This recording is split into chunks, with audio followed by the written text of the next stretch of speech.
لن تنالوا البر حتى تنفقوا مما تحبون، اور صحابہ کی لائن لگ گئی۔ سب سے پہلے حضرت ابو طلحہ انصاری رضی اللہ تعالیٰ عنہ تشریف لاتے ہیں اور عرض کرتے ہیں یا رسول اللہ صلی اللہ علیہ وسلم، یہ جو آیت اللہ سبحانہ و تعالیٰ نے فرمایا کہ تم اس وقت تک نیکی کو نہیں پہنچ سکتے جب تک تم اپنی سب سے محبوب ترین چیز کو اللہ کے راستے میں قربان نہیں کر دیتے، خرچ نہیں کر دیتے، تو یا رسول اللہ یہ جو میرا باغ ہے مسجد نبوی کے سامنے حضرت ابو طلحہ انصاری کا باغ تھا، کھجوروں کا بہت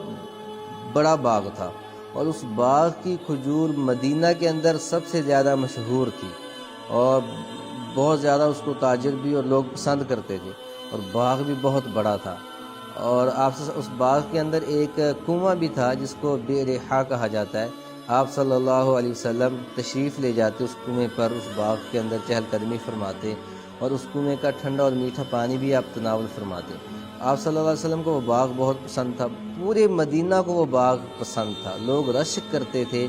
کہ کاش یہ باغ میرا ہوتا۔ وہ باغ ایک انصاری صحابی حضرت سیدنا ابو طلحہ رضی اللہ تعالی عنہ کا تھا۔ جب اس آیت کو سنا کہ تم نیکی کو نہیں پہنچ سکتے جب تک تم اپنی محبوب ترین چیز کو اللہ سبحانہ و تعالیٰ کے نام پر، اللہ کے راستے پر خرچ نہیں کر دیتے،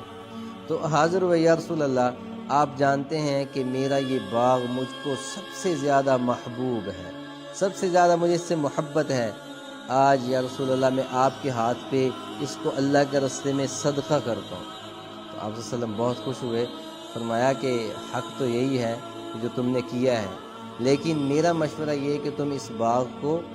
اپنے ہی عزیزوں میں، اپنے ہی اقربا میں اس کو صدقہ کر دو۔ چنانچہ انہوں نے اس بات پر عمل کیا اور گئے کچھ اپنے قریبی رشتہ داروں میں، اپنے چچا دار بھائیوں میں اس باغ کو تقسیم کر دیا۔ یہاں پر دو پہلو نکلتے ہیں۔ ایک بات تو یہ کہ آپ صلی اللہ علیہ وسلم جیسے یہ آیت کو پڑھ کر سنایا تو ان کا عملی جذبہ دیکھیں کہ فوری طور پہ سب سے محبوب ترین اور سب سے قیمتی جو چیز تھی اس کو اللہ کے راستے میں صدقہ کرنے کے لیے تیار ہو گئے۔ اور دوسری بات کہ آپ صلی اللہ علیہ وسلم نے اس پہ کیا تعلیم دی کہ اس کو تم اپنوں پہ خرچ کرو، اپنوں پہ خرچ کرو، قرابت سکھائی، اپنوں پہ خرچ کرو۔ آج ہمارے اس معاشرے میں ہم خرچ تو کرتے ہیں لیکن اپنوں پہ نہیں کرتے۔ ہم صدقہ تو بہت کر رہے ہوتے ہیں، ہم لوگوں کو کھانے تو بہت کھلا رہے ہوتے ہیں، لیکن ہمارے کھانے، ہمارے گھر کا دسترخواں غیروں کے لیے سجدہ ہے، اپنوں کے لیے نہیں سجدہ۔ تو اپنوں پہ خرچ کرنے کی بھی یہاں پہ تلقین کی گئی۔ آج ہم کہتے ہیں یہ میرے ماموں کا بیٹا میرا شریک ہے، یہ میرے چاچو کا بیٹا یہ میرا شریک ہے، نہیں ان کے ساتھ تو میری بنتی نہیں، اوروں کے ساتھ میری بنتی ہے۔ تو یہ ایک بہت نیگیٹو پہلو ہے آج کل کے اس ماحول میں۔ آپ صلی اللہ علیہ وسلم کی تعلیمات کو دیکھیں تو آپ نے اس پہ بہت زیادہ زور دیا تھا کہ اپنے رشتہ داروں کے ساتھ اچھا سلوک کرو، صلہ رحمی کرو۔ اب صلہ رحمی ہے کیا؟ صلہ رحمی اپنے قریبی رشتہ داروں کے ساتھ اچھا سلوک کرنے کا نام ہے۔ آج ہم دوستوں کے ساتھ تو بہت اچھا سلوک ہوتا ہے، ہم لوگوں میں تو بہت بانٹتے ہیں، لیکن جو قریبی رشتہ دار ہوتے ہیں ان کو کوئی نہیں دیکھتا۔ تو اس سے ایک پہلو تو یہ نکلتا ہے کہ اللہ کے راستے میں سب سے محبوب چیز کو خرچ کیا، اور پھر آپ نے تعلیم یہ دی کہ اس خرچ کو اپنے رشتہ داروں پہ خرچ کرو تاکہ تمہاری قرابت اور مضبوط ہو جائے۔ اور اسی طرح حضرت عمر رضی اللہ تعالیٰ عنہ نے جب یہ آیت سنی تو وہ بھی حاضر ہوئے، یا رسول اللہ میرے پاس وہ خیبر کا جو باغ مجھے ملا تھا وہ مجھے سب سے زیادہ محبوب ہے، تو میں اس کو اللہ کے راستے میں صدقہ کرتا ہوں۔ تو آپ صلی اللہ علیہ وسلم نے فرمایا کہ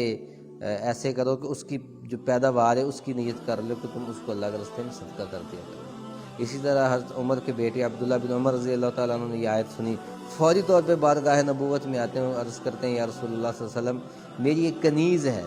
جو مجھے بہت زیادہ محبوب ہے، میں اسے بہت محبت کرتا ہوں، لیکن آج میں اپنی محبت کو اللہ کی محبت پہ قربان کرتا ہوں۔ یہ جذبہ تھا ان کے اندر، اطاعت کا جذبہ، اور اللہ کے راستے میں زیادہ سے زیادہ اور اچھی سے اچھی چیز دینے کا جذبہ تھا۔ آج ہمارے ہاں اگر ہم کسی کو دیتے بھی ہیں تو وہ چیز دیتے ہیں جو ہمیں خود پسند نہیں ہوتی، جو ہمیں چیز خود پسند نہیں ہوتی۔ آپ صلی اللہ علیہ وسلم، حضرت عائشہ رضی اللہ تعالیٰ عنہ فرماتی ہیں کہ ایک دفعہ ہمارے گھر میں گوہ کا گوشت پکا ہوا آیا، آپ صلی اللہ علیہ وسلم نے نہ خود اس کو نوش فرمایا اور نہ ہی ہمیں کھانے دیا۔ تو میں نے کہا یا رسول اللہ صلی اللہ علیہ وسلم کیا ہم اس کو لوگوں میں نہ بانٹ دیں کہ اور لوگ کھا لیں گے؟ تو سنیں پھر میرے نبی صلی اللہ علیہ وسلم نے کیا فرمایا۔ آپ نے فرمایا کہ عائشہ جو چیز میں اور تم اپنے لیے پسند نہیں کرتے، میں یہ پسند نہیں کرتا کہ میں وہ چیز دوسروں کو کھلاؤں۔ آج دیکھیں ہمارے گھروں میں کھانے بچے ہوتے ہیں، ہم خود تو کھاتے نہیں، وہ کہتے ہیں چلے خود نہیں کھانا تو ہمسائے کو دے دیں۔ ایسا کپڑا جو ہم خود تو بہت اچھے کپڑے پہنتے ہیں، اور جب اللہ کے نام پہ دینے کی باری آتی ہے تو کہتے ہیں یہ 200 والا سوٹ لے لو، 300 والا لے لو، ہلکا کپڑا لے کے اللہ کے نام پر دے دیتے ہیں۔ تو زیادہ دینے کی ضرورت نہیں ہے، آپ کم دے لیں، تھوڑے دے لیں، لیکن اچھا دیں، سٹینڈرڈز کا خیال رکھیں۔ جو چیز آپ خود کے استعمال میں، جو چیز آپ اپنے لیے پسند کرتے ہیں، جب اللہ کے راستے میں دینے کی باری آئے تو ویسی چیز اسی معیار کی دیں جس معیار کی آپ خود کھاتے ہیں، جس معیار کی آپ خود پہنتے ہیں، جو آپ کا طرز زندگی ہے، اسی کو مد نظر رکھتے ہوئے آپ اللہ کے راستے پہ چیزیں دیں۔